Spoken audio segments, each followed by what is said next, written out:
যাওয়ার পর জানি গরমের গাছগুলোতে যেন আবার ফুল ফুটে যায়, ঠিক সেভাবেই এই আমার গার্ডেনে শীত বলেন আর গরম বলেন কন্টিনিউ ফুল গাছ থাকে এবং ফুল গাছে প্রচুর পরিমাণ ফুল থাকে।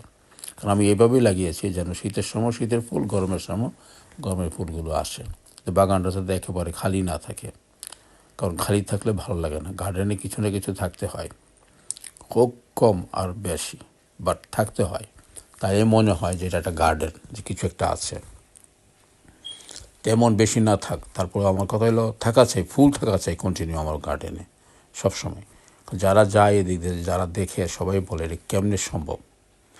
হ্যাঁ, সিজন আর সিজনে সবসময় কন্টিনিউ কেন ফুল থাকেই থাকে। আর এই গাছগুলো 12 মাসই থাকে, অবশ্য অন্যদের বাসায় নাই, সিজনে আসে চলে যায়, কিন্তু একটা মাত্র যত্নের কারণে গাছগুলি এই অবস্থায় আছে।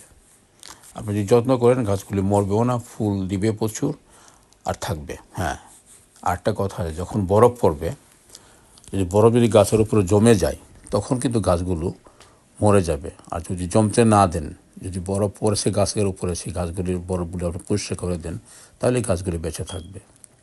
এটা আমি আপনারা যারা দেখছেন রীতিমতো আমার এই পর্বগুলি তাদেরকে বলছি, এবং যারা গার্ডেন করেন জেনে রাখেন এই গাছগুলি কখনোই মরে না।